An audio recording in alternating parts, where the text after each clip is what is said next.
Well, my friends, this has been a pretty great week, both reading-wise, music-wise, and also the most immersive channel read-along on this channel yet. Hey everyone, I'm Nikhil with Shelf-Esteem, and this is the weekly reading roundup for the week ending September 22nd, 2025.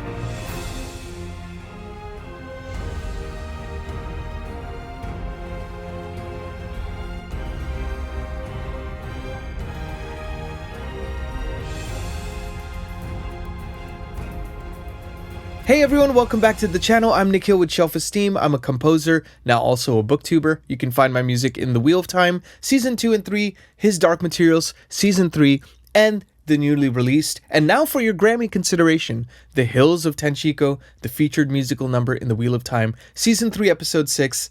And let's get into the books, my friends, because this was actually a pretty prolific reading week. I've been trying to figure out ways of segmenting my time and using block timing and things like that so that I can do all the things I want to do in the day and not sacrifice creative time because, I think it's very easy to get distracted in a very distracted world. So without further ado, let's jump into the books because, my friends, it was a great reading week. The first one I want to talk about is one I've been talking about on the channel quite a bit. So if you know, you know, it is the Heaven Tree Trilogy by Edith Pargeter.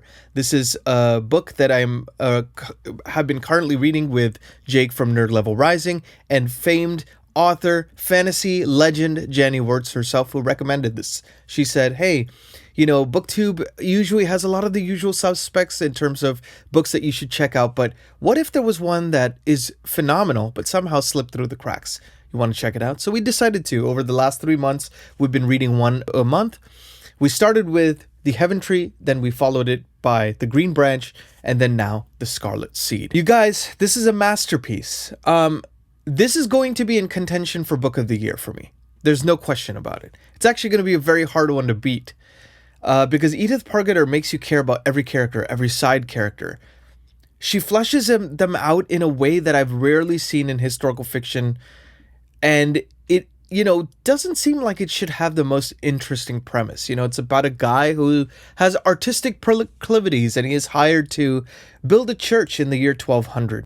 It's also about family dynamics. What I noticed in The Scarlet Seed as I was reading it this week, it's about 260 pages, but Edith Pargeter packs a lot into those 260 pages, where The Green Branch leaves off kind of on a cliffhanger. You're kind of wondering what is going to happen to some of these characters. The main character in the point of view, I don't want to, again, give that away because if you haven't read it yet, you have to check this out. But you think the book is going to be about a certain theme, and then it does a hard left turn. And the way the foil, the antagonist of the series, kind of their whole story arc goes in a direction I would have never expected. And I gotta say, when I started Scarlet Seed, it felt like the weakest entry to me, only because the first two were just such bangers.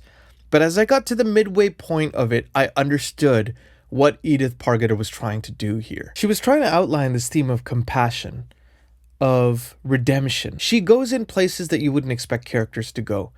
And I am just in awe of this book. I will definitely be rereading this at some point. And I can't wait to discuss with Jenny and with Jake. We're going to try to figure out a time to do a video discussion of all three and keep it largely spoiler-free and then go into spoilers at the end for those who have read it. I know a bunch of people, since we've been making these videos, have picked up the books and started to read or are planning to read them. So, think of this as a primer of why you should read it, what it's about, what makes it so compelling, and a nice discussion between the three of us. So keep an eye out for that. We'll let you know when that's going to come out. But yeah, I don't know what to say more than that. I feel like I'm very vague at the moment, but it's because I just don't want to spoil anything. And I think there's a lot that could be spoiled, even by just giving little nuggets of what this story really ends up being about. But basically, to say, you think it's going to be about one thing, it ends up being about something even more profound. So definitely check out the Heaven Tree Trilogy if you haven't, leaving the link in the description. I also got a chance to check out a few more pages of this incredible John Williams biography. The first of its kind, because John Williams has famously shied away from wanting to, talk about his life. And Tim Grieving, phenomenal film music journalist, decided to compile all this information through extensive research and interviewing. And it's a dense book, but it's fantastic. I'm coming to the halfway point. I'm about 260 pages, I think, in this. And it's a slow read because there's a lot of detail-oriented things.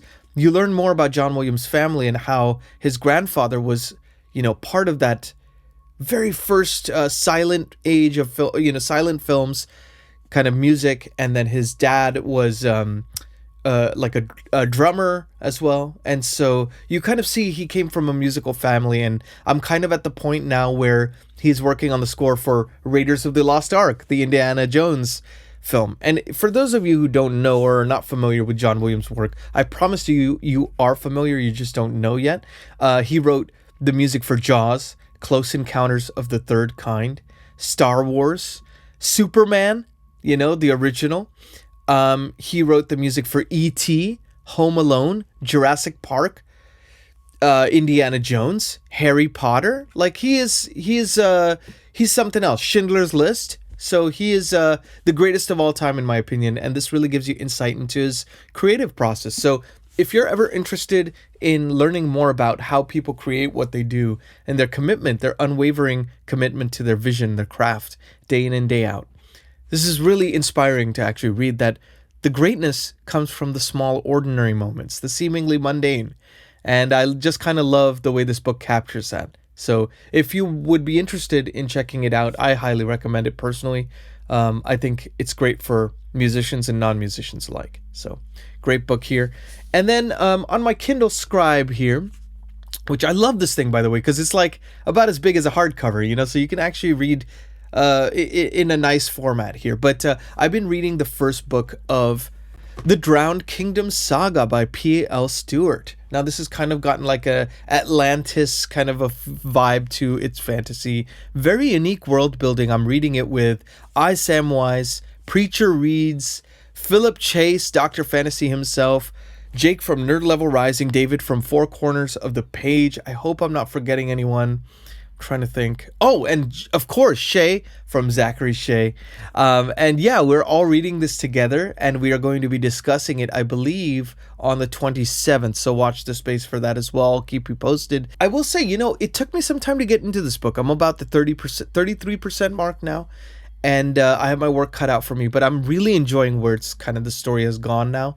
I think the problem I had at the very beginning was the writing style gives you a lot of info dump at the very beginning and less of the dialogue. And I was kind of craving more character work. I'm a very character first kind of reader. So I was wondering, is this how it's going to be the whole time? And now there's been a nice little shift and I'm really falling into the story. And I will say, actually, it was kind of brilliant that P.L. Stewart did this at the beginning, is give you that info dump, because somehow, even though it's a lot of information thrown at you, you don't really feel like it is, if that makes sense. Like you kind of retain a lot of it, which I was very pleasantly surprised to see. So I am now fully invested in this. I'm excited to see where this goes from here. Have you read Drowned Kingdom? Let me know in the comments. I'd be curious. I know we're going to be reading one of these every other month till we finish the series. So very excited for that. And to have a discussion with my Booktube brethren there as well. So let's talk a little bit about what I'm going to read. So the aforementioned books, of course, the John Williams biography, I'll be kind of slow, putting that into my reading schedule. Drowned Kingdom, I really want to finish that book so that I can be ready for our discussion on the 27th, which is going to be this coming Saturday as of this taping. I also am going to be reading, along with a bunch of you who have signed up for the official channel read-along of Ken Follett, the historical fiction master and also a master of thriller and suspense, Ken Follett's Circle of Days novel. This is coming out on Tuesday, so it's going to be brand new. And it is about the Stonehenge, the making of the Stonehenge, and some 3 different characters intersecting and worlds colliding. Seems like a very interesting book. It's about 703 pages, so seems like it should be daunting, but I will tell you, Ken Follett is a master writer of plotting and pacing because he came from a thriller background, so he knows how to make even historical fiction epics read really fast. Furthermore, we're going to give ourselves 5 weeks to read this, so it's only 140 pages thereabouts per week. So it's doable for, I think, most people's schedules. The only way all you have to do is just sign up down below in the Discord and on the Fable app. It's free. and we're going to be doing chapter by chapter analyses. We'll be doing both text chats and voice chats for those who are interested in chatting about the book as we go. A lot of fun kind of special surprises there. I want to keep it as immersive a read along as possible. So we got a bunch of people signed up, and I think it's going to be a really fun way of experiencing the book in a more kind of creating more of a dialogue around the book. That's kind of always my goal for this channel. So please check it out if you'd like to. Let's talk a little bit about the channel itself. So we are 1,363 subscribers as of this taping. And I got a chance to do 2 videos, the reading roundup video, which I do every Tuesdays. On Thursday, I released the Ken Follett Readalong info video. So as I mentioned, we're doing this week, starting this week, and not too late to join. Please feel free. And you can check out the video, which will give you a full breakdown of, why it's worth reading with this particular read-along group as opposed to any others. What you can expect to get. And again, it's all free. I just want to make a community here that is excited to read together. And I think that's the fun of Booktube. So please feel free to check that out, and we'd love to have you. As far as the channel schedule is considered, I've been kind of waffling between 2 to 3 videos a week. I try to do 3, but often especially the last couple of weeks, it's been 2. So I've decided I'm going to film all my videos in one day. That way I can assure the 3 videos for this week. So reading roundup on Tuesday. On Thursday, I'm going to do my October TBR. Now, this is spooky season, so it's going to be a lot of spooky reads and a few read-alongs as well. So it's going to be really fun to talk about those. And I want to give you all time in case you all want to join in and read alongside. It's always fun to discuss, right? The more, the merrier. So feel free to join us if you'd like to. And I'll be releasing that, about a week before the month begins. And then the other video I want to do on Saturday, and don't worry, rest assured, this time I've actually taped it, but I did go with Linda to see The Long Walk. And I had some thoughts about it, about the similarities and differences between the book and the movie, and I'm going to keep it largely spoiler-free. I might even keep the whole thing spoiler-free. I'm going to kind of think about it some more. But I want to get you to watch the movie. I want to get you to read the book. I don't want to spoil anything for you. So it'll be a fun comparison. How did an adaptation meet to our expectations of what the book is, right? And so I can talk a little bit about what I liked about it, what I felt like could have been a little bit better. But, largely very positive there. So you can expect that on Saturday. That's going to be a really fun video to do. And I want to do more adaptation-related content because, as I mentioned, I work in adaptations quite a bit, both with authors, with development teams, and film, TV, games even. So something that is dear to my heart, and it's fun to offer that unique insight to you all. I already alluded to the conversation I'm going to have with the Drowned Kings, my Booktube brethren, about P.L. Stewart's A Drowned Kingdom. September 27th at 9 a.m.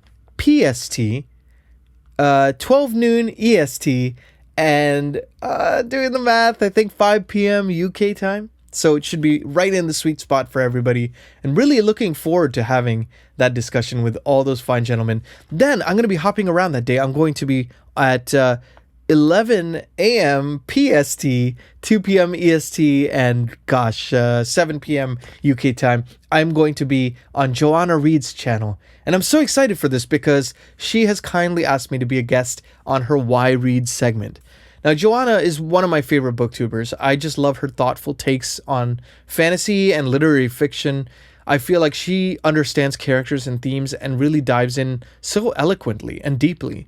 And I just love her long-form discussions, too. I've been a fan of her Why Read segment for a while. So it's a great honor to be on as well. And I'm so looking forward to speaking with her. I got a chance to chat with her and David from Four Corners of the Page when we talked about music in fantasy. And that was such a great discussion.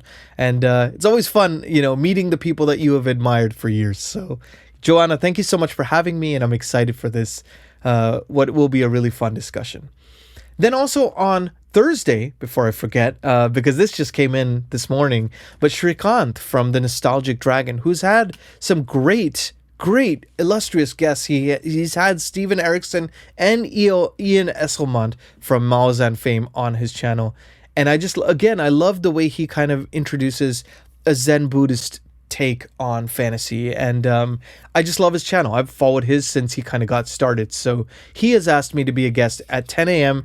PST, 1 p.m. EST, and 6 p.m. UK time on talking about music in fantasy on his channel, The Nostalgic Dragon. So I'm linking all these channels below, by the way. So Shrikant, I'm so excited to chat with you, man. And yeah, I think it's going to be a really fun discussion. So please watch this space. I will be posting the links everywhere on that as well. I would love to talk a little bit about the music side of things too, because couple things have stalled. You know, those game projects that I was mentioning to you have kind of slowed down a little bit, but hopefully they'll pick up again. I did have a great meeting with the director of that nature docuseries I mentioned to you that I'm going to be scoring, and I've sent the main theme. She seemed to like it, and we had a really wonderful chat last week, and she sent me the new episode, so I'm going to watch it. We're going to do a spotting session, which means we watch it together. We go, where does music come in and out? What is the central focus of this? How do we score that, the underscore? That kind of thing. So that's going to be really fun. We're going to schedule that coming up soon. And then, of course, the biggest news is the Grammy promo. I released an official announcement last week that Sony Music has officially sent in The Hills of Tenshiko for Grammy consideration under Best Song Written for Visual Media. On the off chance that there are any recording Academy members watching this, now that you know.